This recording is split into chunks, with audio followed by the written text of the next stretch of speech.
Muito bem, iniciando então o nosso estudo de hoje, o livro Memórias de um Suicida, de Dona Ivone do Amaral Pereira, segunda parte dos departamentos, capítulo 4, outra vez Jerônimo e Família. Esse é o nosso terceiro encontro, contando um pouquinho da história dessa nossa personagem. Camilo e os companheiros do hospital fazem então uma visita ao departamento de isolamento, onde se encontram Jerônimo e outros espíritos que passam por transtornos emocionais devido a problemas, dificuldades de seu passado. Aqui nós estamos acompanhando então um pouco daquela recapitulação da história de Jerônimo e também falando da sua família, que ficou encarnada lá na cidade do Porto, em especial os seus dois filhos, Margarida, que é a jovem que nós estamos estudando aqui depois, estamos estudando depois o filho dele também. O que foi colocado para nós até agora contava exatamente da condição em que ela se encontrava, vivendo naquela condição forçada de prostituição, ali próximo ao Porto, na cidade do Porto, e também falando sobre o resgate que foi organizado, o trabalho que foi organizado para poder ajudar aquela jovem a sair daquela situação. Então espíritos estiveram até o local, ajudaram então na organização do trabalho de assistência que ela receberia, e então ela foi feita aquela simulação através daqueles passes magnéticos para que ela entrasse naquela condição de inconsciência, exatamente para que pudesse ser assistida pelos médicos ali daquela cidade. O que nós vimos aqui então, contado para nós até esse trecho, finalizando um pouco dessa história, diz para nós aqui então Camilo: assentado ficara por nós outros que, a benefício do futuro de Margarida Silveira, o estado letárgico se prolongasse por vários dias, tantos quantos necessários à assistência moral mais urgente que a premência da situação exigia. Por isso mesmo, todo o interesse, os cuidados mais delicados tributamos ao seu corpo físico material, ao qual transmitíamos as vitalidades necessárias à saúde e conservação. A jovem não se achava, ao demais, verdadeiramente doente, senão apenas intoxicada pelas forçadas libações do álcool. Apresentava órgãos normais, exceção feita do sistema nervoso, cuja natureza que sofria os resultados da amargurosa anormalidade que vivia. Seus sofrimentos graves, cuja natureza estava a requisitar desvelos abnegados, eram morais, razão porque os facultativos do Hospital do Porto, onde se encontrava o fardo carnal, a deixaram em observação, confundidos com o estado letárgico singular. Irmão de Santarém, a gente lembra, ele é o responsável por aquele departamento que contava ali a história para nós, deteve-se durante alguns instantes, consultando se nos interessaria a sequência da narrativa. Em coro suplicamos que se não detivesse, porquanto não só a sorte da pobre menina nos preocupava muitíssimo, pois a força de nela ouvirmos falar por seu pai havia tantos anos, muito de coração a estimávamos agora, como também o ensinamento nos atraía profundamente, calando em nosso âmago com fortes repercussões. De outro lado, o próprio Jerônimo animava a exposição dos passados fatos, o que era o melhor incentivo para o narrador.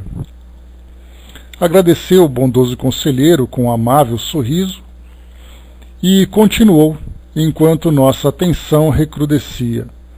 Aqui então agora nós entramos no estudo de hoje, depois dessa pequena recapitulação das circunstâncias que envolveram a assistência a Margarida. Andréia, Braz, Gilda, bom dia. Ficai sabendo, meus amigos, que Margaridinha não só não era má, como não se moldava de boamente ao vício. Repugnava-o até, ansiando libertar-se dele. No seu caso doloroso, o que havia era tenebrosa expiação, sequência funesta e imprescindível de arbitrárias ações por ela mesma praticadas em antecedentes reencarnações e que ficaram a clamar justiça e reparações através dos séculos, não apenas nos refolhos da própria consciência, mas também nos harmoniosos códigos da lei suprema, que absolutamente não se harmoniza com quaisquer desvios do caminho reto. Poderias dar-nos pequena amostra das ações praticadas pelo espírito dessa jovem em antecedentes encarnações e que dessem causa às graves situações que no momento ela experimenta? Atrevi-me solicitar, levado por sincero ensejo de aprender. Aqui o que chama atenção foi exatamente esse comentário final dele, que esse levado por sincero ensejo de desejo de aprender, vem exatamente lembrar da importância, da descrição que nós temos dos espíritos no plano espiritual, especialmente aqueles que se encontram na condição de aprendizes, percebendo que essa curiosidade não é uma curiosidade mórbida, apenas para poder satisfazer ali o prazer de conhecer a desgraça dos outros, situações tão constrangedoras que eles viveram. Pelo contrário, como eles estavam aqui exatamente com essa atmosfera de aprendizes, então todos eles ali estavam bastante atentos, querendo conhecer detalhes, exatamente para que pudessem compreender o efeito de todas essas leis que regem a nossa evolução, a lei de causa e efeito, falando sobre reencarnação, sobre os detalhes que conectam o passado com o futuro, Então isso é importantíssimo. E isso nos leva também àquela colocação de Dona Ivone do Amaral Pereira, quando ela falava sobre romances mediúnicos, lá no livro Devassando o Invisível, que ela comentava que um bom livro espírita, ou melhor, os livros espíritas, trazem para nós relatos não apenas para satisfazer a curiosidade ou para entretenimento, mas ela traz um conteúdo que também tem o desfecho, que tem por objetivo trazer para nós o aprendizado, mostrando exatamente as mesmas ações dessas leis, a forma como elas operam e depois a conclusão, o aprendizado que se colhe de tudo aquilo que é vivido, e não apenas essa publicação simples, porque a gente lembra que ela comentou também que um espírito, então, desejava que ela publicasse a sua história, e ele insistia, quase se tornando ali um obsessor, daqueles que se conectam com o médium e não permitem que ele trabalhe com outra atividade, a não ser dando atenção exclusiva a ele.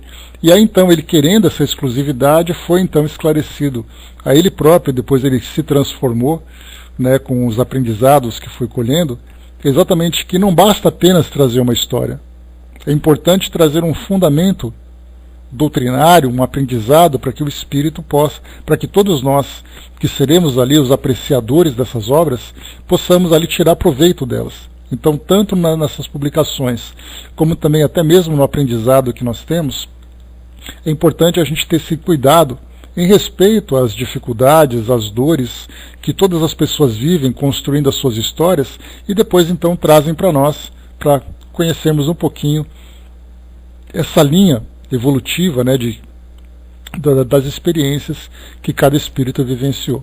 Olá, Miriam. Continua dizendo para nós então aqui, Irmão de Santarém, que é o nosso narrador.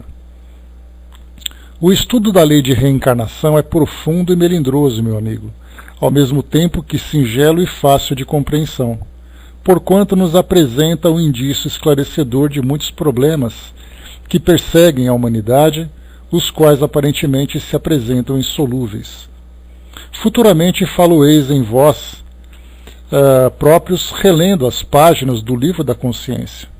Até lá, no entanto, não haverá nenhum inconveniente em satisfazer-vos a natural curiosidade, uma vez que tereis de lucrar conhecendo mais um dos seus múltiplos aspectos. Sim, meus amigos, a profundidade das leis divinas é vertiginosa, podendo mesmo apavorar os espíritos medíocres, não ensaiados ainda para a sua compreensão. Aqui essa observação ela merece apenas um esclarecimento maior, quando fala para nós sobre a profundidade das leis divinas, que é vertiginosa, fala exatamente de uma profundidade que nós não compreendemos. Que muitas vezes aquilo que nós vemos hoje num aspecto de inocência no espírito, que vivencia uma experiência dolorosa, no passado ele traz uma conexão que o obriga, dentro do cumprimento dessas leis, a passar por experiências difíceis. Então, quando coloca que chega mesmo a apavorar os espíritos medíocres, aqueles espíritos com uma capacidade de compreensão mediana, muitas vezes eles próprios vivenciam experiências e se revoltam por isso, se achando injustiçados, se achando esquecido, né, pelo amor divino e tudo mais, e começam a se desviarem desses caminhos de uma evolução positiva, de uma evolução saudável, e acabam exatamente se entregando a esses sentimentos primitivos inferiores por não terem essa compreensão. Dentro das próprias reuniões mediúnicas, por exemplo, onde nós temos ali o atendimento a espíritos obsessores, todo obsessor tem uma justificativa para poder confirmar ou endossar a atitude que ele tem perseguindo um algoz. Ele vai dizer que no passado ele foi injustiçado, que ele tinha que fazer que essa vingança acontecesse para que as coisas retomassem no seu devido lugar, e ele não percebe que ele mesmo se encontra desvirtuando essas leis, violando essas leis, e que terá que sofrer as consequências disso.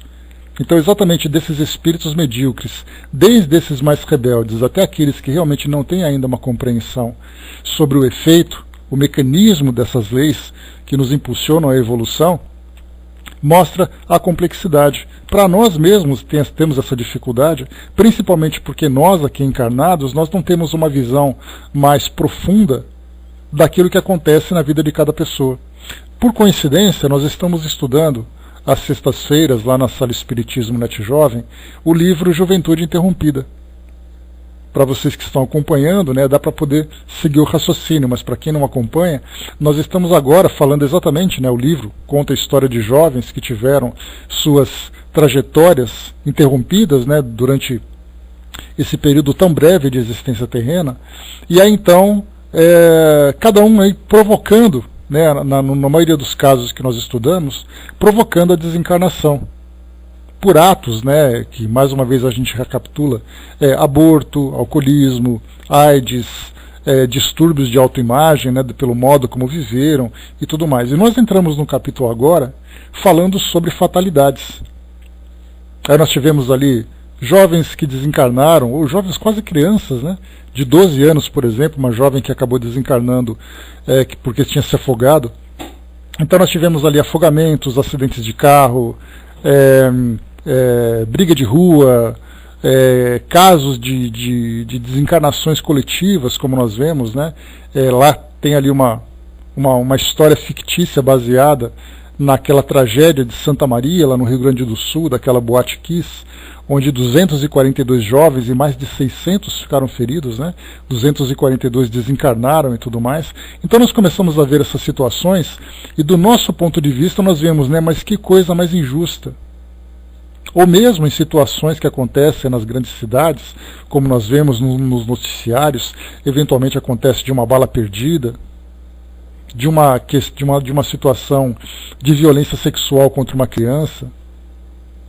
E a gente fica se perguntando, né, onde se encontram as leis divinas, onde está Deus que permite que isso aconteça. Tem até um relato de uma publicação num jornal italiano falando sobre a visita do Papa João Paulo II, não, do Papa Bento XVI, desculpem, que fala que visitou Auschwitz, lá na Polônia, aquela nossa conhecida, aquele conhecido campo de concentração. E aí então ele, segundo os jornais, dizia assim que ele tinha se perguntado onde estava Deus que permitiu que aquilo acontecesse. Mais de 6 milhões de judeus foram então sacrificados naquele período da Segunda Guerra Mundial, como acontece, né, na atualidade em tantas outras situações. Como nós podemos entender tudo isso? Então nós aqui, do mundo material, nós vemos apenas os fatos. No plano espiritual, para aqueles espíritos que têm acesso a essas informações e ao mesmo tempo capacidade de entendimento dessa aplicação da lei, conseguem entender exatamente o passado, o presente conectados e também uma projeção para o futuro. Então, mais uma vez, coloca para nós, a profundidade das leis divinas é vertiginosa, podendo mesmo apavorar os espíritos medíocres, não ensaiados ainda para a sua compreensão. Nós aqui somos estudantes da doutrina espírita, procuramos encontrar nos exemplos, encontrar nos esclarecimentos que os espíritos trazem, mas ainda assim nós temos uma grande dificuldade de entender as coisas. Entendemos a justiça, entendemos a aplicação dessa lei, mas as causas que geraram tudo isso para nós é uma dificuldade enorme, nós ainda julgamos de uma forma muito passional. Vemos uma pessoa inocente, não importa qual é a idade dela, se é uma criança, se é uma pessoa já com uma idade mais avançada, mas vermos a inocência das pessoas vivendo situações de tragédia no nosso cotidiano, para nós ainda é algo que nos choca. Mas aí então, se nós olharmos na perspectiva do plano espiritual, e principalmente alimentando uma convicção a respeito da aplicação dessa lei, nós começamos a ter um entendimento. E quando eu falo convicção, é exatamente para a gente poder perceber que nada acontece no nosso mundo que não seja justo perante as leis divinas. E essas leis atingem todas as pessoas. Essas leis atingem a todos. Então, se por acaso acontece alguém que passa por uma situação dolorosa, nós não podemos atribuir ao acaso a causa daquilo que está acontecendo. Mas a gente vê a aplicação dessa lei. Mas ainda assim nós temos uma grande dificuldade. Tivemos exatamente isso, pensarmos com essa frieza, com essa racionalidade, de vermos mais uma vez, como acontece, como eu expliquei agora há pouco, numa grande cidade, uma criança saindo da escola e de repente ser atingida por uma bala perdida. Isso em nós gera uma revolta. Mas e quando nós começamos a ver pela perspectiva da lei de causa e efeito, o que será que causou tudo isso? Então essa é a grande dificuldade que nós enfrentamos. Estamos estudando na teoria, mas na prática, para nós, ainda existe ali uma dificuldade muito grande de compreensão. Bom dia, pessoal que chegou. Continuando, vamos lá. Mas a justiça que ressalta dessas leis destila tanta sabedoria e tão grande misericórdia, que o pavor se transformará em respeitosa admiração, a um exame mais prudente e minucioso. Então é isso que falta para nós, essa prudência e essa minúcia para poder entender exatamente o efeito dessa lei. Aqui nós encontramos uma bela jovem, agora já na fase adulta, mas vivendo essa dificuldade toda da violência da prostituição, da violência daquele ambiente todo. Então, nessa encarnação onde ocorre esse relato, ela é uma jovem inocente, querida pela família, adorada pelos pais, ou pelo menos pelo pai, já que a mãe acabou levando a esse tipo de comportamento, e a gente se pergunta como é que isso pode acontecer com uma pessoa tão doce, uma pessoa tão querida. Vamos lá.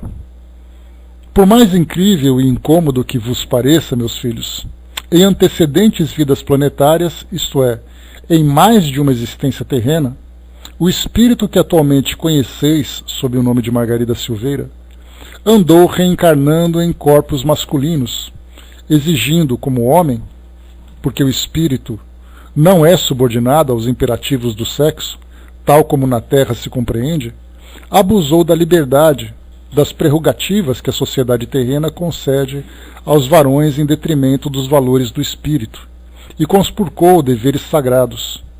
Como homem, levou a desonra a lares respeitáveis, aviltou donzelas confiantes, espalhou o fel da prostituição em torno de seus passos, desgraçou e destruiu destinos que pareciam róseos, esperanças docemente acariciadas.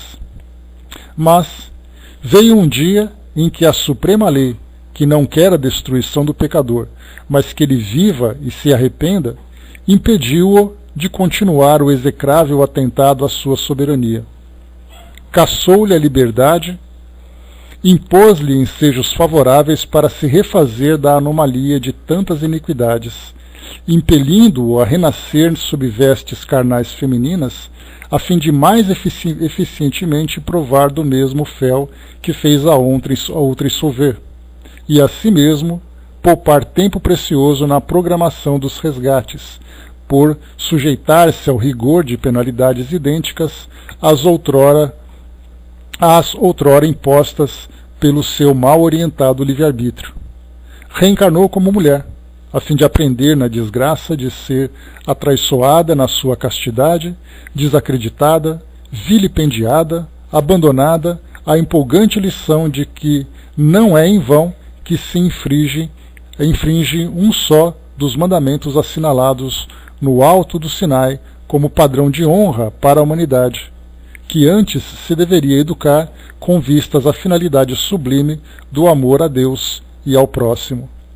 Aqui, antes da gente continuar, bom dia pessoal que chegou, lembramos também de uma passagem de Joana de Ângeles, que ela diz exatamente isso, né, que a melhor forma de um espírito aprender a respeito do erro que ele praticou é ele ser submetido ao mesmo erro, vivenciar o mesmo papel.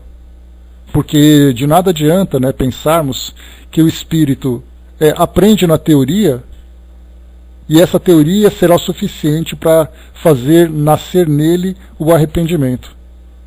Então essa lei faz exatamente que o erro que foi praticado pelo espírito o coloca exatamente do outro, interpretando o papel da vítima. Se hoje ele é o algoz, ele será uma vítima. Então nessa troca de papéis ele vai assimilar de uma forma bastante profunda o ensinamento.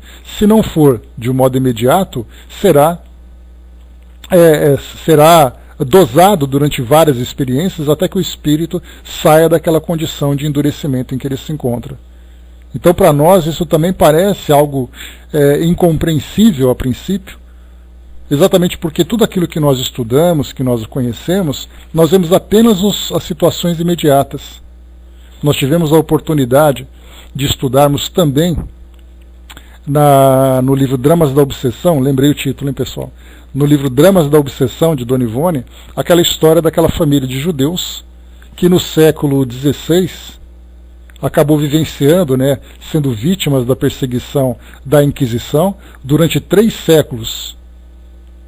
Vivenciaram também uma experiência de obsessores daqueles que foram seus algozes, e agora, nesse nosso passado, nesse nosso presente, né, mais contemporâneo, né, daquele período que aconteceu, nós tivemos então ali o efeito contrário. Os ajustes, né, daqueles espíritos se reencontrando, construindo ali uma relação de resgate. Porque se no passado foram vítimas, naquele presente se tornaram algozes. E o contrário, aqueles que eram os algozes se tornaram vítimas. E assim então, nesse círculo vicioso de perseguições de vítimas e algozes, era o momento de terminar. E para terminar, então, todos os espíritos foram colocados numa condição em que teriam a oportunidade de se resgatarem. E quando nós falamos teriam a oportunidade, não significa que eles conseguirão de fato. Porque como nós vemos hoje na atualidade, lembra também Joana de Ângeles, falando que a família é uma escola de espíritos com necessidade de reajuste. Mas não significa que isso vai acontecer, tanto que nós vemos na atualidade esses crimes que acontecem de pais com filhos, de casais, dessas grandes tragédias, né, que nós temos aí relatadas na mídia, né? Uma criança que é lançada de um edifício, filhos que assassinam os pais, pais que executam seus filhos. E esses espíritos estão exatamente se reencontrando para acertar o passado. E nós percebemos que fracassaram. E fracassaram de uma forma muito grave, fazendo com que aquele roteiro que deveria ser seguido de uma forma equilibrada vai se estendendo cada vez mais, dificultando e atrasando a evolução desses espíritos. E por outro lado, né, felizmente nós temos também sucessos, nem tudo é fracasso, mas encontramos ainda nesses espíritos com esse instinto ainda primitivo, vivenciando essas experiências dolorosas e continuarão vivenciando durante muito tempo, enquanto se mantiverem nessa condição. Continua.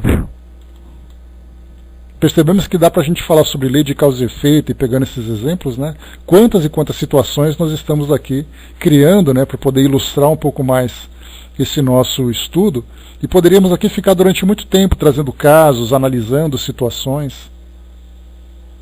Quanta coisa nós poderíamos aprender diante daquilo que nós chamamos de fatalidade, e na verdade nós estamos falando sobre espíritos que trazem suas personalidades, trazem suas histórias. Continuando.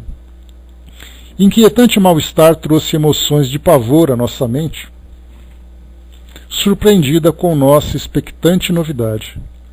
Estremecemos enquanto sentimos, como se porejar suores gelados de nossa epiderme. Naquele momento, lembrávamos vivamente de que fôramos homens, de que nossas consciências não acusavam apenas ações angelicais em torno do gravíssimo assunto.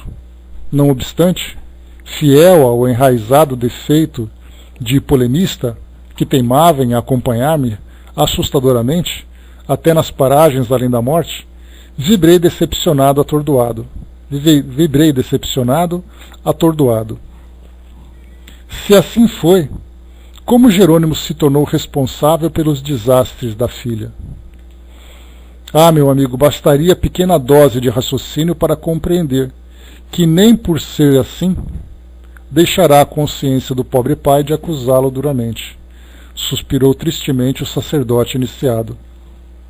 O escândalo há de vir, mas ai do homem por quem o escândalo venha, asseverou nosso mestre sábio e educador incomparável, visto que se assim procedeu, era que ele se achava positivamente em desacordo com os ditames virtuosos da lei suprema.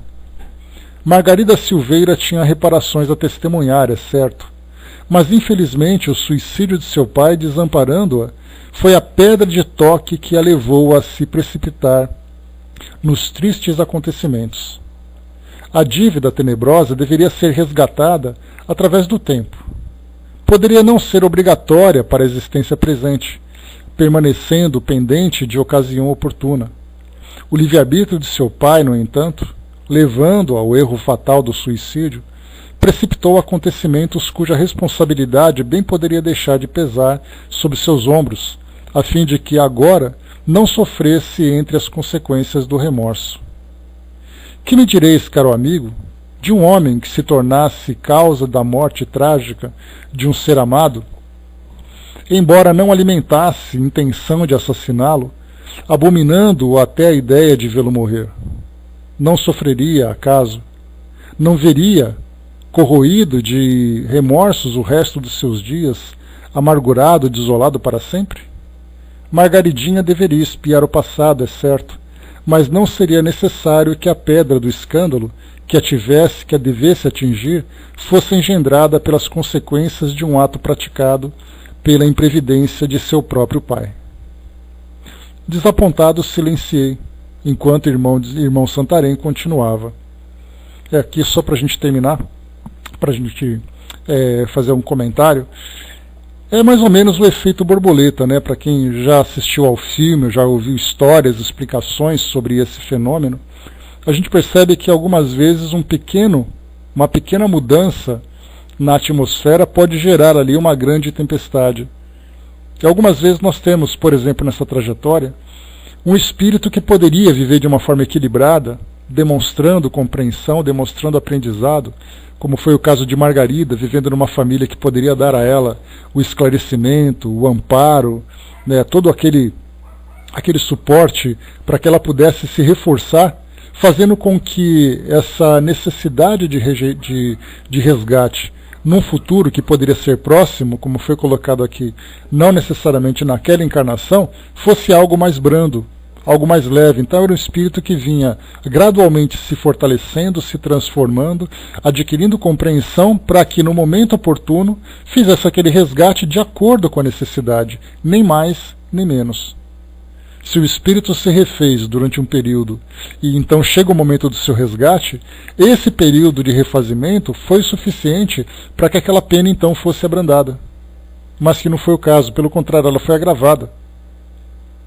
O espírito então, que poderia passar por uma experiência positiva, acabou exatamente sofrendo o efeito negativo por causa de um ato de alguém que seria importante na sustentação da família, que era no caso de Jerônimo, cometendo o suicídio.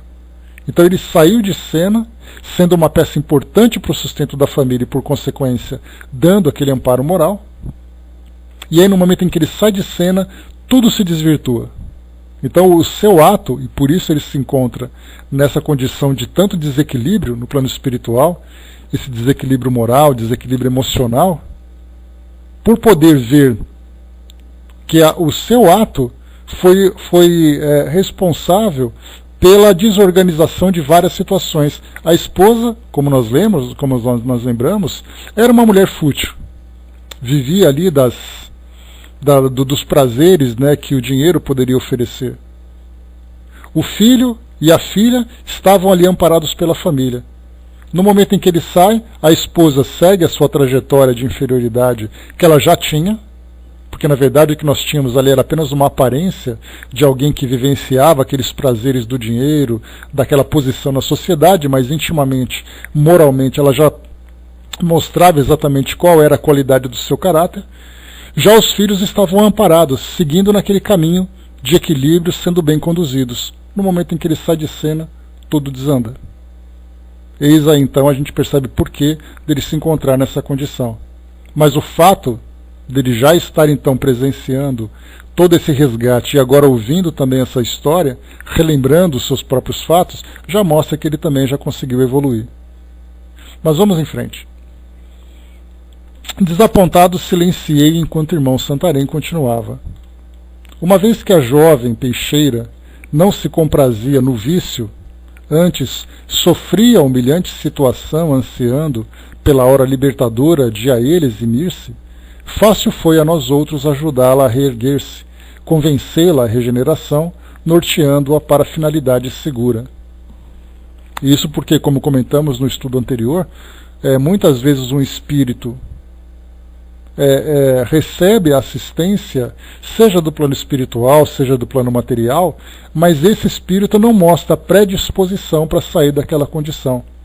Trouxe até para vocês aqui o exemplo de São Paulo, onde nós temos aqui a famosa Cracolândia, onde nós temos muitos espíritos que se encontram ali naquela condição de vício, e por mais que seja oferecido para eles a assistência, um resgate daquela condição, um reinício, tratamento médico, assistência social e tudo mais, eles continuam. Porque se comprazem daquela situação. Agora, no caso que nós vimos aqui da história de Margarida, ela é um espírito que se encontra aí numa condição forçada, porque intimamente ela já demonstra uma transformação nos seus valores. Mas a expiação é necessária. Então o resgate, no momento em que é apresentado, é bem sucedido porque o próprio espírito aceita a ajuda que é apresentada. Então temos ali também, né, a assistência aparece e o espírito tem que demonstrar ali o interesse. É aquela passagem do Evangelho, né? Bate que a porta abre. Ou como diz Kardec, né? Fala para nós, ajuda-te, que o céu te ajudará. Que é essa máxima, né, que nós conhecemos. Então isso acontece também nessas circunstâncias.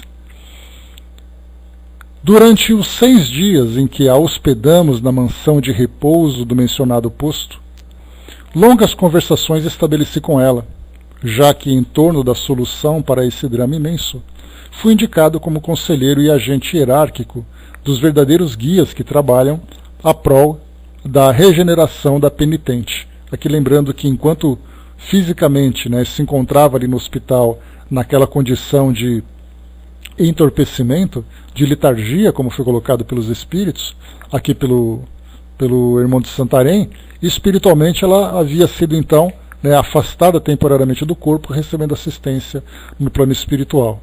Isso porque há necessidade de promover para o espírito esse reequilíbrio. Então afasta daquela situação do seu universo material para passar por esse trabalho de equilíbrio, de assistência psíquica que o espírito precisa. Ali albergada, era encaminhada a certo gabinete apropriado ao gênero das confabulações que convinha promover, espécie de profatório, de pafratório, em que ondas magnéticas de excelência capital favoreciam a retenção de minhas palavras em sua consciência, agindo fielmente sobre sua memória e assim levando-a a colecionar nas câmaras caprichosas da subconsciência todas as recomendações que eu lhe fazia e que lhe convinha recordar quando desperta, na ocasião oportuna para a execução, o que, com efeito, veio a fazer mais tarde, sem perceber, no entanto, que apenas cumpria as recomendações que haviam sido aconselhadas ao seu espírito durante a letargia em que estivera mergulhado o corpo material, pois ao despertar, esquecera tudo, como era natural. Aqui também situações diversas que acontecem em que espíritos aconselham, né, os encarnados, e simplesmente se apaga da memória, né, porque isso aconteceu durante aquele período do sono, mas há recursos, conforme os espíritos relatam para nós aqui, em que nós conseguimos guardar essas informações.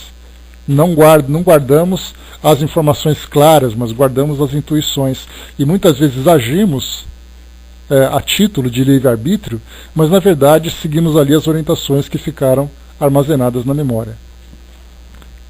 Exortei Margarida, em primeiro lugar, à prece. Fi-la orar, o que fez banhada em lágrimas. Dei-lhe a conhecer o recurso salvador da oração, como luz redentora capaz de arrancá-la das trevas em que se confundia, para guiá-la a paragens reabilitadoras.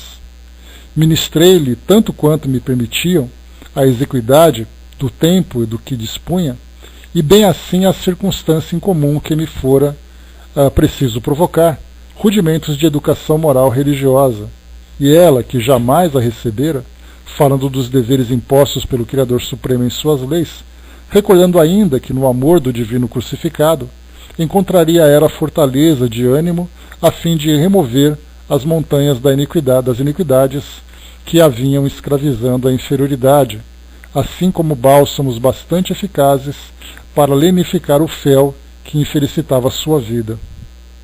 Infundi-lhe esperanças, novo ânimo, coragem para uma segunda etapa que se fazia mister em seu destino, confiança do amigo celeste que estendia a mão compassiva e protetora aos pecadores, amparando-os na renovação de si mesmos, e convencia de que, se como mulher fora desgraçada, no entanto, sua alma encerrava valores cuja origem divina de sua força de vontade exigia ações nobres e heróicas, capazes de promoverem sua reabilitação perante sua própria consciência e no conceito daquele que de si mesmo extraiu intrigas de luz para nos dar a vida. Fiel às observações que do templo recebia por via telepática, concitei-a a envidar esforços para afastar-se do Porto, mesmo de Portugal. Continuar no berço natal seria impossibilitar a reação da vontade para a consecução da emenda, quando ela necessitava até mesmo esquecer de que um dia vivera no cais da Ribeira. Criasse com o esforço heróico da boa vontade um abismo entre si própria e o passado nefasto, a fim de iniciar nova fase de vida. Era imprescindível que confiasse em si mesma, julgando-se boa e forte para vencer na peleja contra a adversidade, porque o céu enviaria ensejos propícios à renovação. O Brasil era terra hospitaleira, amiga dos desgraçados, enquanto seus portos, como o coração de seus filhos, generosos bastante para acolhê-la, sem cogitar de particularidades pretéritas. Que preferisse o auxílio em solo brasileiro, porque tal exílio converter-se-ia mais tarde em mansão confortadora, ainda porque o espírito é cidadão universal e sua verdadeira pátria é o infinito, o que o levará a entender que onde quer que se encontre, o homem estará sempre em sua pátria, a qual deverá sempre amar e servir, honrando-a e engrandecendo-a para os altos destinos morais. Esquecesse o passado, e com a alma e coração voltados para o eterno compassivo, esperasse a ação do tempo, as dádivas do futuro. A solicitude celeste não a deixaria órfã na experiência para a regeneração. Ouvíamos comovidos, apreciando o valor inerente à tese, vasta bastante para servir a quantos se vissem incursos em penalidades idênticas. Guardávamos, todavia, silêncio, enquanto digno educador, cujo fraseado mais se ameigava à proporção que se empolgava na preleção formosa, continuou após alguns instantes de pausa. Convinha despertar Margarida, isto é, fazer seu espírito voltar ao templo sagrado do aparelho carnal, retorná-lo a fim de continuar as tarefas impostas pelo curso da existência. Como realmente não se achava doente, o despertar operou-se natural e suavemente, sob nossa desvelada assistência, tal como se voltasse de prolongado e benfazejo sono. Médicos e enfermeiros confessaram-se atônitos. A jovem, porém, mostrava-se penalizada por haver tornado a vida objetiva e derramava abundantes lágrimas. Incoercível angústia pesava-lhe sobre o coração. Do que se passara com seu espírito durante aqueles 6 dias de sono magnético, não se recordava, de modo algum. Apenas vaga sensação de ternura imprimia-lhe no imo do ser misteriosa e doce saudade, que não poderia definir. Após alguns dias de ansiosa expectação, deliberara transportar-se para Lisboa, à procura de sua irmã Arinda, a quem sabia servindo num hotel de boa reputação. A situação, porém, apresentava-se difícil para a desventurada jovem. Não possuía recursos a fim de empreender a viagem. Seu passado, cheio de máculas, e sua infeliz reputação inibiam-na colocar-se em casas honestas, como criada de servir. Todavia, em torno dos desgraçados, existem sempre anjos tutelares prontos a intervir na ocasião oportuna, remediando situações consideradas insolúveis. Em torno de Margaridinha, a intervenção do céu fez-se representar para os recursos necessários ao transporte, por suas pobres companheiras de enfermaria, as quais, vendo-a chorar frequentemente, dela arrancaram a confissão da amargurosa situação. Pobres, humildes, bondosas, sofredoras, e por isso mesmo, podendo melhor interpretar as desditas alheias, as boas criaturas cotizaram-se, exigiram ajuda dos maridos e parentes, e no fim de poucos dias Margarida recebeu o necessário para transportar-se à capital do reino.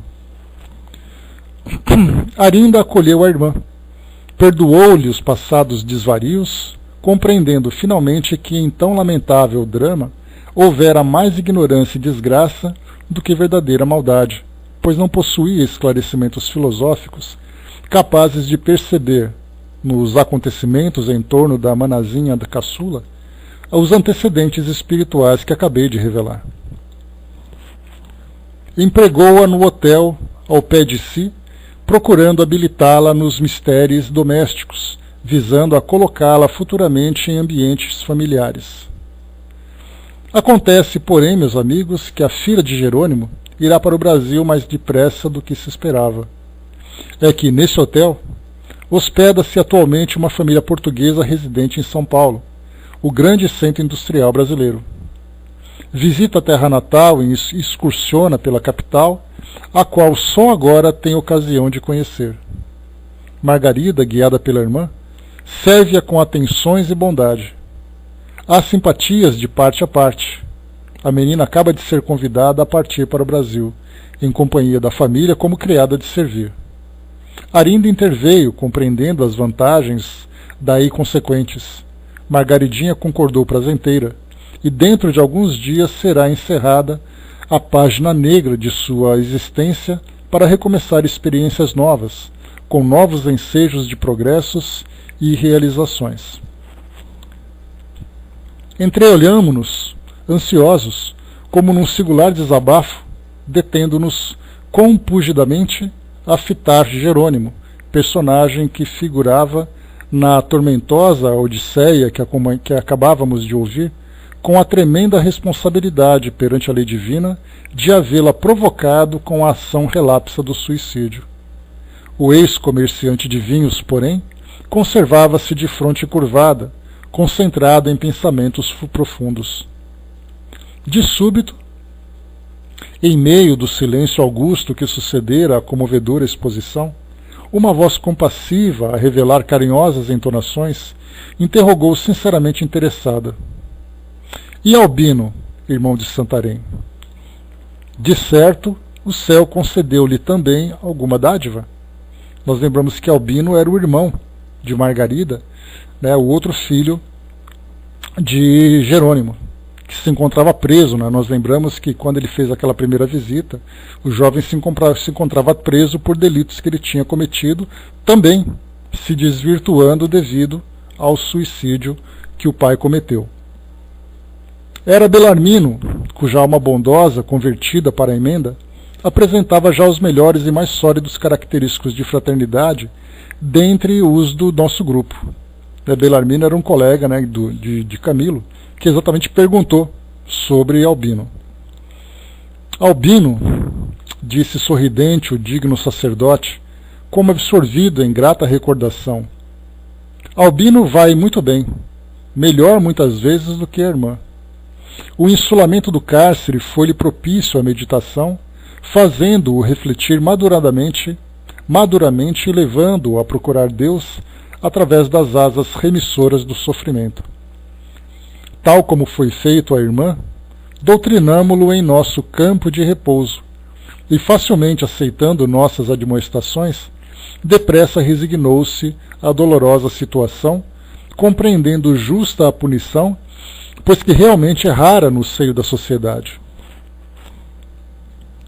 Dedicou-se a leituras e estudos educativos, guiado muito de perto por uma alma de escola em quem depositamos muita confiança, e presentemente encarnada na Terra, nosso agente fiel e porta-voz sincero, isto é, um médium, um iniciado cristão da terceira revelação, por nome Fernando. Pois bem, ainda nos serviços realizados no posto de emergência já citado, instruções foram dadas ao caro intérprete a respeito do que deveria fazer a fim de auxiliar-nos em torno do jovem em apreço, transportado que fora para aquele local o seu espírito operoso durante o sono profundo. Ora, assim sendo, Fernando, que exerce atividades profissionais na própria inspetoria de polícia, como adepto que é da terceira revelação, vem procurando, tanto quanto possível, testemunhar os preceitos do divino missionário. Dentre os inúmeros atos generosos que vem evidenciando, como espírita cristão, destacaremos o interesse tomado pelos encarcerados e sentenciados, aos quais procura assistir e servir. Leva-lhes um raio de amor em cada visita que lhes faz.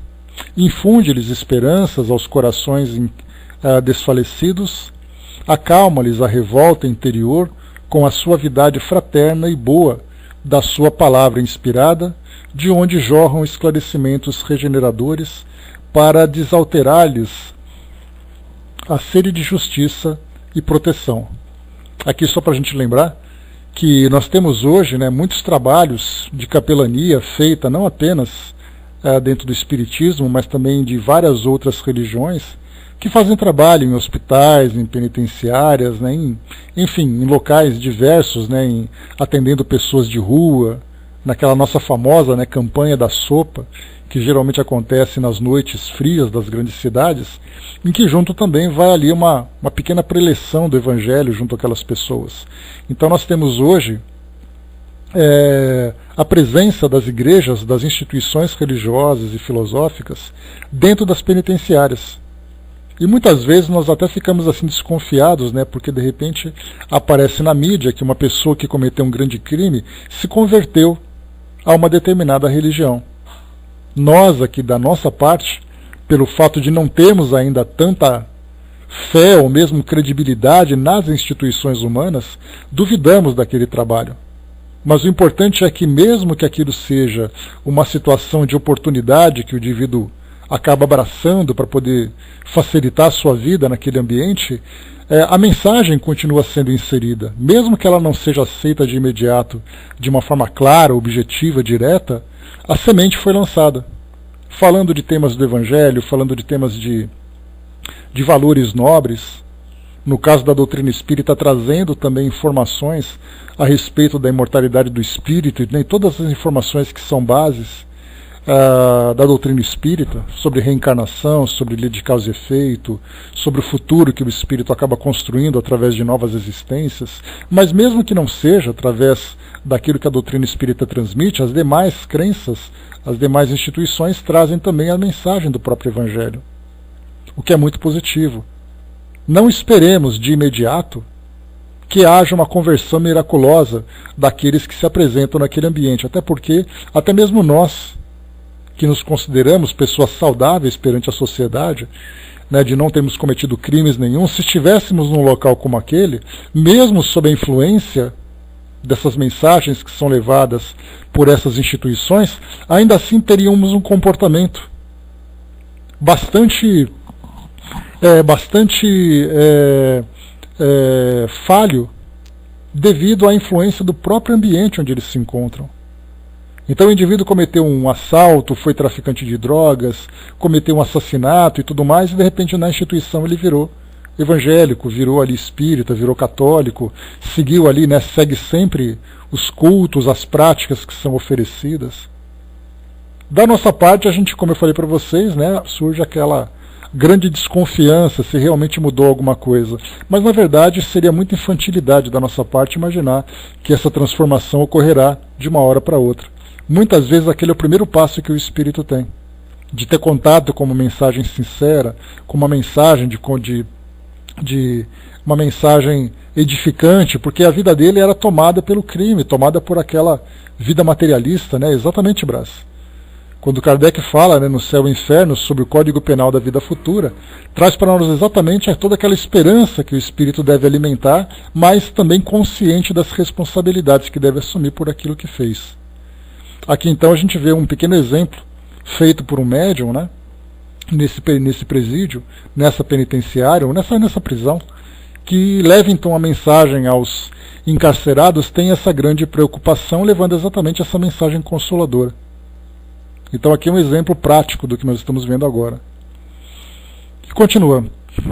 Albino sentiu-se atraído por aquelas expressões maviosas que lhe revelaram as doçuras do Evangelho do Reino de Deus, como falando de um mundo novo, uma era nova que surgiria em sua vida de rapaz desamparado.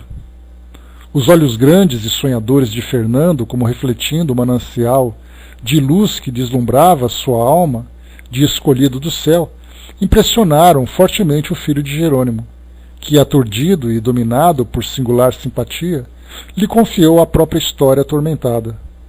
Nosso querido agente comoveu-se sinceramente.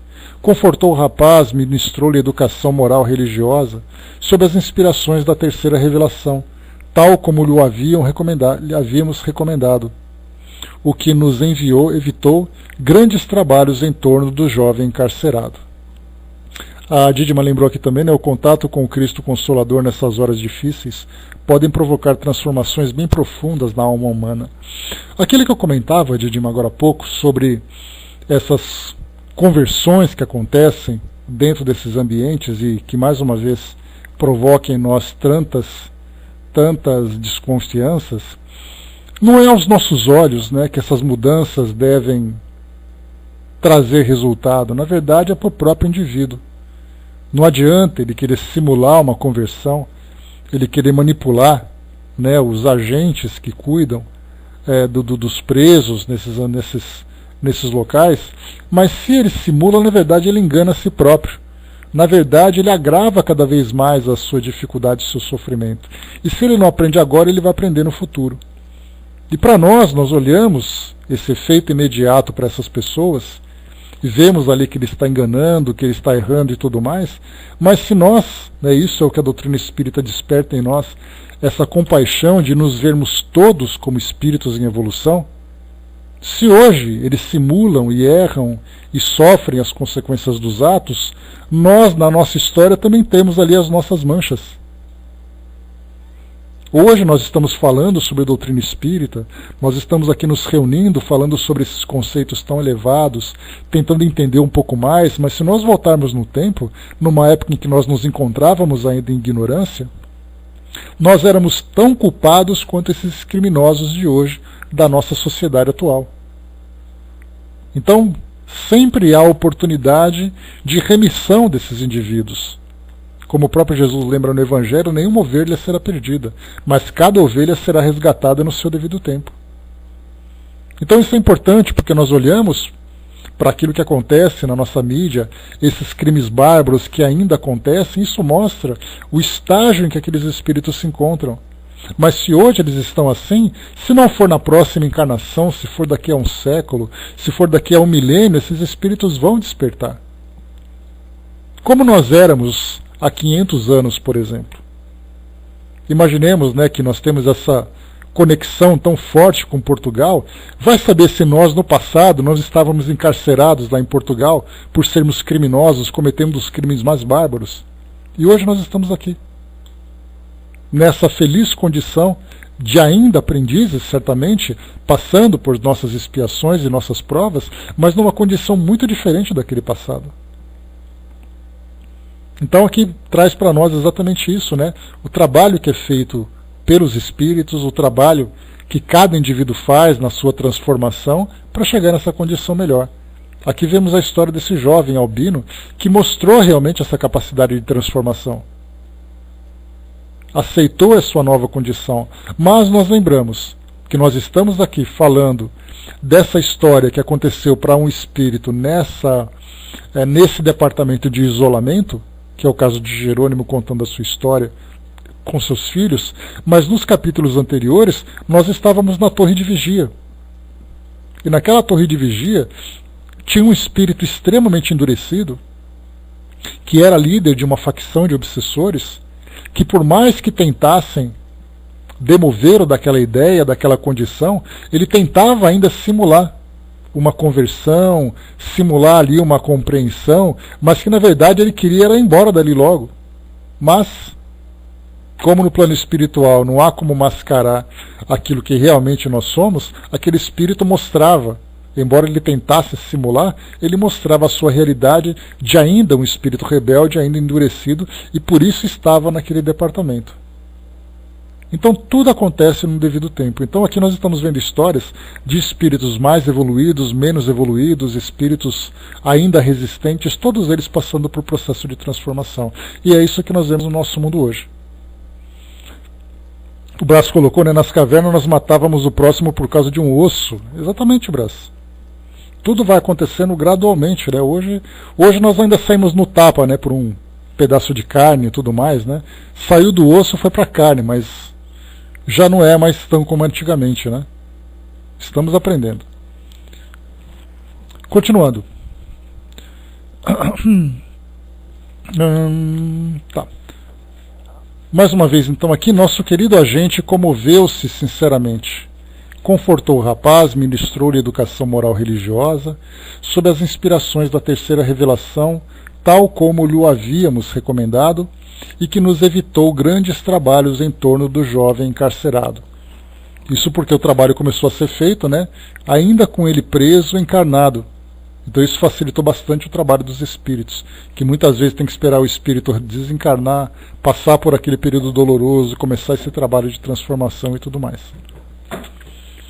Na solidão do próprio cárcere, assim, bem cedo, Albino pôde receber diretamente nossos incentivos, pois graças aos piedosos esforços do servo do Senhor e da boa vontade do próprio penitente, tornou-se possível a este falarmos, tomando-lhe da mão e ditando-lhe preceitos educativos, dos quais tanto e tanto necessitava, a fim de se fortalecer para as caminhadas redentoras.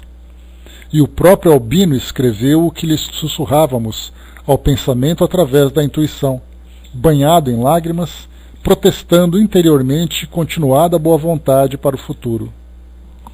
Porém não paralisou aí a solicitude verdadeiramente fraterna do nosso caro Fernando. Possui ele relações de amizades sociais achegadas ao passo das necessidades. Desdobrou-se e obteve as atenções de Sua Majestade, a Rainha Dona Amélia, para o infeliz filho do nosso suicida. Fê-la compreender tratar-se da pessoa de um órfão desamparado, a quem a inexperiência e as seduções maléficas haviam infelicitado, mas a quem se poderia auxiliar ainda, tornando-o útil à sociedade com um pouco de proteção e ajuda fraterna. Aqui em nosso instituto, não se ignora que o espírito dessa ilustre dama da sociedade terrena, é assaz generoso, compassivo, desejoso sempre de acertar. Para o progresso moral e espiritual de Albino, por sua vez, segundo as instruções que recebêramos do mais alto, seria indispensável a prova do cárcere a alongar-se por mais 3 anos. Coadjuvamos, portanto, no momento, os esforços de Fernando, fielmente inspirado para nós outros, no sentido de obtermos quanto antes a projetada remoção do prisioneiro para a África, onde, consoante foi estabelecido, ficará em liberdade.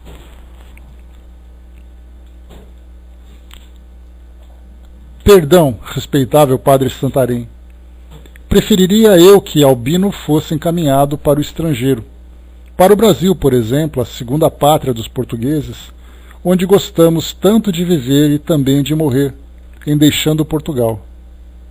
Pobre Albino, a África, inóspita e inclemente, atreveu-se ingenuamente Mário Sobral, sem medir a inconveniência que proferia. Não, meu jovem amigo, Albino necessita ainda ser conservado em custódia, quer policial terrena, quer espiritual, por parte dos que zelam por seu futuro. No Brasil encontraria demasiadas facilidades que poderiam afastá-lo da unção em a qual se vem conservando desde que conheceu Fernando e se filiou à magna ciência da espiritualidade. Teria liberdade excessiva, pois a grande democracia brasileira não é o que lhe convém no momento. Arrastá-lo-ia possivelmente a desvios prejudiciais, quando, ao iniciar a própria regeneração, rodeado de responsabilidades, se encontra ainda muito fraco para vencer tantas e tão grandes tentações como as que se lhe deparariam no seio daquele generoso país. A África inclemente ser-lhe-á mais propícia aos interesses espirituais. Há mais caridade encaminhando-o para ali do que para ambientes contrários à emenda que lhe cumpre tentar a bem dos próprios destinos imorais. Aqui o que vale também a gente lembrar são as encarnações que são programadas para determinados ambientes aqui no nosso planeta de acordo com a necessidade do espírito. Eu comentei com vocês certa vez de uma mulher que vivia, né, tecnicamente a gente lembra que é um espírito na condição de mulher, que vivia aqui no nosso mundo numa condição de promiscuidade muito grande no campo da sexualidade. E ela então, chegando no plano espiritual, ela foi submetida a orientações, a uma avaliação sobre o seu planejamento reencarnatório futuro. E aí então foi determinado que para que ela pudesse se reajustar, ela deveria então reencarnar num ambiente onde ela tivesse toda a liberdade privada. Toda a liberdade fosse ali tolhida para que ela pudesse então se regenerar moralmente. Ela então foi designada para reencarnar num país muçulmano, lá no Oriente Médio, onde havia aquele fundamentalismo em que as mulheres não têm qualquer liberdade, né, perante a sociedade, andam vestidas, não têm direito de trabalhar, não têm direito de estudar, são ali submetidas a um controle, né, de uma sociedade patriarcal muito rígida, exatamente porque para ela era necessário.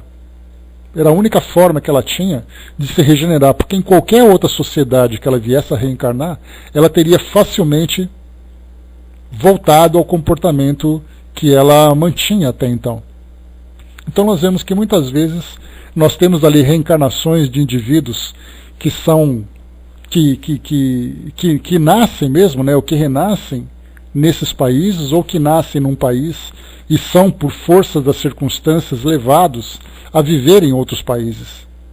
Como acontece com muitos brasileiros que vivem fora do Brasil, que não necessariamente numa condição muito favorável, não necessariamente, talvez materialmente, por exemplo, né, Angelina? Né, Malala, por exemplo, uma outra jovem que vivenciou uma situação terrível, mas que no caso dela, diferentemente desse caso que eu comentei com vocês, ela tem uma missão de despertamento para a liberdade, para o direito das mulheres, para a educação das mulheres, né? Não teríamos condições de afirmar a sua condição de missionária, mas certamente tudo aquilo que ela vem fazendo, né, para chamar a atenção da sociedade mundial, para aquilo que as jovens, né, do país onde ela vivia, Afeganistão, se eu não me engano, né? Me corrijam se eu estiver errado, por favor. Mas para chamar a atenção, então quer dizer, algo que não é qualquer jovem que faz. Ser submetida àquela violência, àquela privação toda, e agora ser conhecida no mundo todo, ser agraciada, como por exemplo, né, um prêmio Nobel da Paz, não é para qualquer um isso também. Então essa jovem teve esse papel e conseguiu alçar, né, esse voo tão alto, mas de um modo geral nós encontramos muitos espíritos que reencarnam e desencarnam completamente anônimos. Eu estava lendo uma notícia essa semana, só para a gente poder reforçar um pouquinho essa nossa ideia, falando que os homens em determinados países, como por exemplo o Afeganistão, eles não se referem às mulheres como minha esposa. Eles se referem como minha galinha, minha cabra, a mãe dos meus filhos. Esse é o tratamento que as mulheres recebem. E elas usam então aquelas burcas que mal aparecem os olhos, né, muitas vezes até os olhos tampados, tamanha rigidez com que elas são tratadas, e acaba se tornando um ambiente que muitos espíritos reencarnam sofrendo essas consequências como parte de um processo educativo, um processo regenerador. Mais uma vez, na nossa cabeça, em compreender essas situações, compreender essas circunstâncias, pelo nosso ponto de vista, é algo inconcebível. Mas se nós olharmos a lei de causa e efeito, de que forma que a sociedade se constitui, quais são os grupos que vão se juntando nesses ambientes, quais são as necessidades que imperam em cada parte do nosso mundo hoje, e isso mostra exatamente o que foi colocado lá em cima, né? Porque quando o irmão Santarém comentou que a lei de causa e efeito ela é vertiginosa e incompreendida por espíritos medíocres, vai saber se nós não fazemos parte dessa mediocridade. Nós somos estudantes, somos dedicados, interessados, mas daí nós compreendemos e aceitarmos as coisas como elas se mostram para nós na nossa sociedade atualmente é algo, tem uma distância muito grande. Então nós não compreendemos aquilo que acontece nos bastidores. Nós só vemos os fatos acontecendo. Então para nós ou tudo é belo ou tudo é inaceitável, mas existe um mecanismo por trás que, né, é extremamente complexa a ligação que existe entre as várias situações, entre os tempos, entre as personagens. Mas felizmente nós estamos aí tendo a oportunidade de debater, de conversar, de ilustrar para termos uma visão mais ampla. Então mesmo que nós não aceitemos de imediato, pelo menos nós sabemos que existe alguma coisa por trás. Só não compreendemos como as coisas funcionam, mas sabemos que existe alguma coisa. Então aqui nós vemos o caso de Albino, um espírito então que vai ser encaminhado para um ambiente de extrema dificuldade. Como eu comentei com vocês, já tenho comentado várias vezes também, uma outra situação de um livro de Manuel Filomeno de Miranda, que comenta de uma mãe de santo, de um centro de Umbanda aqui do Brasil, que fazia um trabalho com o Dr. Bezerra de Menezes. Não pensemos que o Dr. Bezerra de Menezes tem um carimbo de espírita nas costas.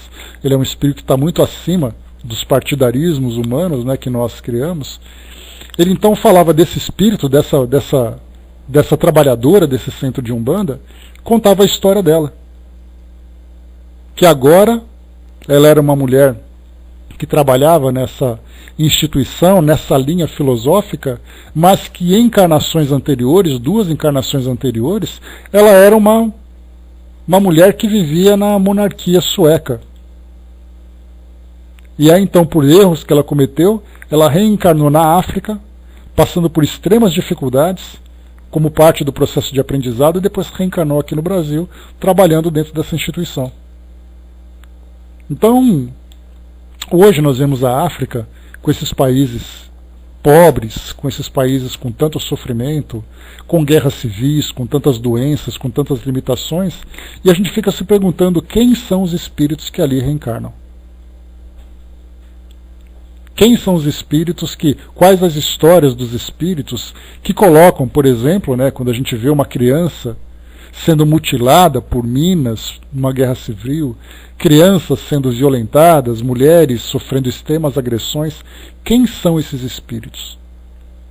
Tirando um pouco das nossas paixões, nós conseguimos olhar aquilo com racionalidade, percebendo que se existe um Deus justo, um Deus que traz todos aqueles atributos que Kardec traz para nós, um Deus soberanamente justo e bom, nós podemos destacar nesse momento das características de Deus, pretensão da nossa parte, mas só para poder seguir aqui a nossa linha de raciocínio, se ele é soberanamente justo e bom, se aquilo que acontece nesses países com tanto sofrimento, é porque tem a sua razão de ser.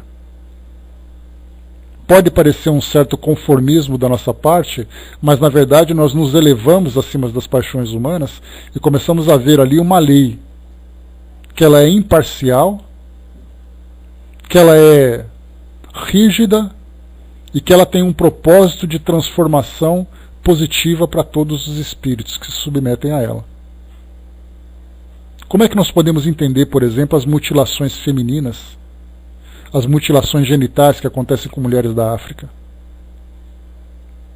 As mutilações por causa dessas minas nas crianças de 4, 5 anos de idade, que vivenciam, aquelas crianças que são recrutadas com guerras, nessas milícias, nesses países de guerra civil. Como é que nós podemos processar isso na nossa mente? Aí tem aquela mistura das paixões com a razão. As paixões ainda se sobressaem, mas a razão ela se encontra desperta, porque nós conseguimos despertar tudo isso através desses nossos estudos. Com o tempo, conforme o tempo vai passando, a gente vai compreendendo um pouco mais, aceitando um pouco melhor, mas ainda estamos distantes, até porque a nossa perspectiva humana nos impede de ter uma compreensão maior. Mas se nós chegarmos no mundo espiritual como espíritos curiosos, espíritos querendo aprender, querendo compreender, nós teremos aqui, né, uma farta biblioteca de histórias, de vidas, para a gente poder explorar e compreender um pouco mais. Eu serei um desses espíritos chatos, né? Chegarei no mundo espiritual e vou falar, pode contar que eu quero saber tudo. Vamos ver se eu vou ter liberdade para isso também, né? A Didima lembrou, né, que são verdadeiros berços de reabilitação de espíritos, né, sem dúvida nenhuma. Esses lugares que nós vemos com tanto sofrimento, a gente tem que se perguntar, mas não é porque aquelas pessoas sofrem, mas a pergunta é qual é a história daqueles espíritos. E aí então nós vemos a justiça muito presente. A Andrea lembrou que também, né, sempre me questionei muito sobre isso e não encontrei resposta. Só agora, com a doutrina, a leitura e aprendizado constante, estou começando a entender. A gente está engatinhando ainda nisso, né? Eu, pelo menos, ainda estou. Porque por mais que a gente compreenda, existem situações que a gente fica se perguntando por que isso tem que acontecer. A gente sabe que tem um porquê. Só que como a gente não tem acesso às histórias, aos eventos do passado, a gente fica nessa dúvida toda. Tem um livro bastante antigo, né, dos romances espíritas, chamado A Vingança do Judeu, que conta a história lá do passado, do povo hebreu, de todas aquelas invasões e tudo mais, falando de alguma relação com esse holocausto que nós tivemos no presente, né? Mas ainda assim a gente pensa numa pessoa sofrendo, uma pessoa inocente, de todos os filmes que mostram para nós, mas a gente sabe, né, que se Deus é soberanamente justo e bom, isso é que nós temos que fixar. Deus é soberanamente justo e bom. Se um espírito sofre, tem razão do seu sofrimento. E não vejamos isso como um conformismo. Vejamos isso como a razão. Que aí sim a gente vai começar a entender o efeito dessa lei. A Angelina colocou, né, por exemplo, né, quem foi um Trump? Vai saber, né? Fica difícil para nós fazer julgamento, mas não deixa de passar pela nossa cabeça que quando a gente olha uma pessoa, felizmente é o que a doutrina espírita desperta em nós, Nós não vemos uma pessoa, nós vemos uma história. Naquele momento nós estamos vendo aquele capítulo daquela história. Mas nós sabemos que lá atrás tem ali páginas, mais páginas e mais páginas de coisas que foram escritas. Então isso é muito bom, porque a gente não vê as coisas mais de uma forma tão simplista. Nós vemos a complexidade dela toda. A Sandra lembrou que também tem países, né, que, nossa, Bangladesh, Tahiti, Índia, né? Pois é, Haiti, né? Aqui na América Central também, um lugar muito difícil, né? A Didima lembrou também, né, o exercício nosso é de aceitação, compreensão, fé na lei divina, né? É esse aspecto da doutrina espírita chamada fé raciocinada. Essa fé raciocinada que nós estamos agora aprendendo a desenvolver, é o que faz com que nós tenhamos fé que a justiça está se fazendo presente e a razão que mostra para nós exatamente a lógica desse processo.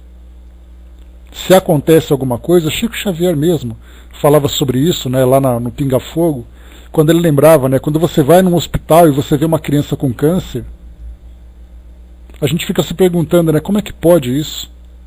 A ciência fala que é o acaso, que as pessoas sofrem por sofrer, e a doutrina espírita mostra para nós exatamente a lei de causa e efeito.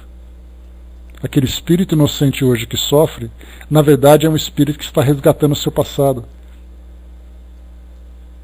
Então isso para nós é algo muito difícil ainda de compreender. Dudu colocou, obrigado Dudu, né, Conde Rochester, né, que escreve tantos romances, que traz para nós ali então o PDF ali do Vingança do Judeu, né? Então é isso, pessoal, vou parar por aqui, que a gente ficou aqui nessas ilustrações. Depois a gente continua então aqui o transporte, né? Porque diz aqui para nós, né, estamos, pois, na expectativa de vê-lo transportar-se para Lourenço Marques ou outra qualquer localidade africana. Então é aqui que a gente vai, então, depois continuar para conhecer um pouquinho mais sobre a história do nosso querido Albino, né, filho de Jerônimo. Então nós paramos por aqui, na página 183, e ficamos aqui então na expectativa, né, do restante da história. Esse capítulo acaba na página número 186, 187 já começa então os prelúdios da reencarnação. Vai falar um pouquinho mais agora da preparação desses espíritos para a próxima reencarnação, exatamente nesse departamento de reencarnação. Então, pessoal, paramos por aqui, página 183, contando a história do Albino, filho de Jerônimo, sendo ali então preparado para reencarnar na África.